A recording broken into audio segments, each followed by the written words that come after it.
When you're working with PowerPoint, usually your goal is to communicate information to someone or to a group of people. That information can be communicated in various ways, such as pictures or lists. Another way is by presenting information in an organized table. I want to tell people about the classes we offer at the High Tech Technology Center. I think a table will be the best way to present that information. There are several ways we can insert a table in PowerPoint. If the slide layout has a contents placeholder like this one, with the various insert commands, you can just click the Insert Table command. A small Insert Table dialog box appears. From here, you can choose how many columns and rows you want in your table. Let's see. I need 2 columns and 5 rows. Click OK and a table appears. Let's go ahead and enter some of our text.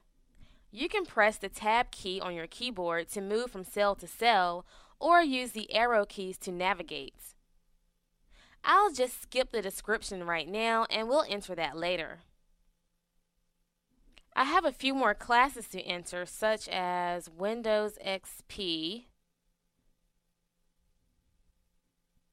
and QuickBooks.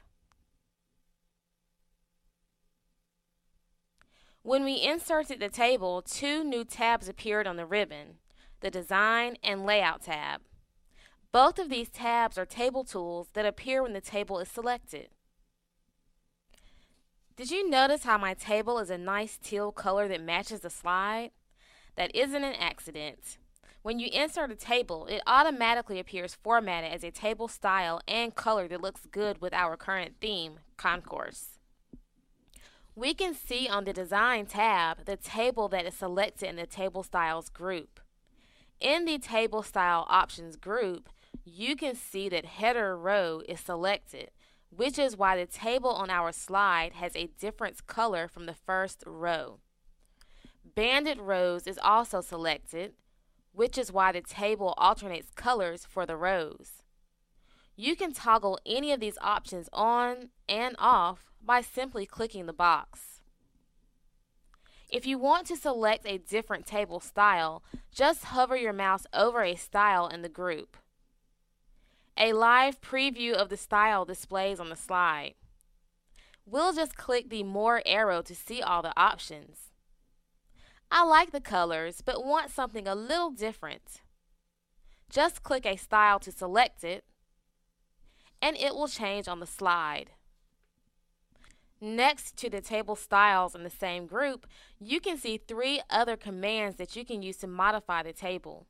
The first one is the shading command.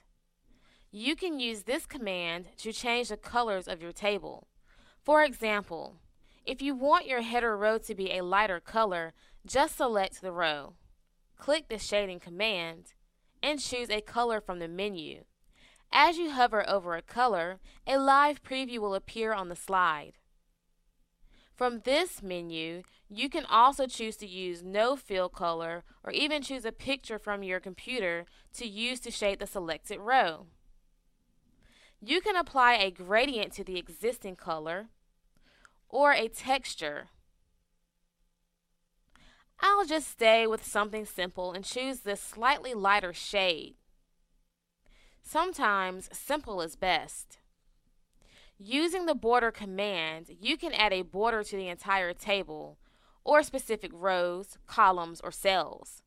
For example, if I want to add a black line under the first row, I can just select the first row, click the Borders command, and choose Bottom Border. Now, when I click off the table, I can see a border on the bottom of that row. The third command is the Effects command. If you click the command, you'll see you have a variety of effects options, including beveling cells, adding shadows, and adding reflections. To use any of these options, just select the rows you want to modify, click the Effects command, and then click an option to select it. I think some of these cell bevel effects can be fun, but for right now, I'll just click Undo and stay with my current table. From the Design tab, you can also apply word art styles to text and change the table borderline, width, and color. The Layout tab offers you more commands that give you the ability to really modify your table. There are too many options to explain all of them, so let's go over the key points. Sometimes you may need to insert or delete rows or columns. For example, I realize I need to add a new class to my table. I want to add it beneath QuickBooks, so I'll just place my insertion points in that row and then click the Insert Below command to insert a row directly beneath it. You can also do the same and insert rows above a current row. To delete a row, just place the insertion points in the row you want to delete. Click the Delete command and then select Delete Row. You can do the same thing with columns. Just place the insertion points in a column near to where you want the new column to appear. I want to add a column here, and so I'll click the Insert Right command. See, that wasn't difficult at all. Just so you know, if you don't want to use the ribbon commands, you can also right-click to display a menu with various insert and delete options while your insertion point is in the table. Sometimes I find this way faster than using the commands, but it will be up to you to decide what works best for you. Now we can see the first column changed a bit with the addition of the new column. If you want to adjust the column width or row height, just click the line and while holding the mouse button, drag it to the desired location. From the Layouts tab, you can change the cell and table size to specific measurements by simply selecting the cells you want to modify and changing the numbers in the fields. My insertion point is in the first row, and if I increase the cell height in the cell size group, I can see it change in the table. One last group I want to point out on this tab is the Alignments group. This contains commands that format the alignment of text. You can left, right, and center align text in your table by clicking the commands, and you can change the horizontal alignment of the text by clicking the Align Top, Align Bottom, or Center Vertically command. There are a couple of other commands on the alignment group, but I'll let you explore those on your own. At the beginning of this lesson, I told you there were a couple of ways to insert a table on a slide. If the slide layout you are using doesn't have a contents placeholder with the Insert Table command, you can always select the Insert tab on the ribbon and then click the Table command.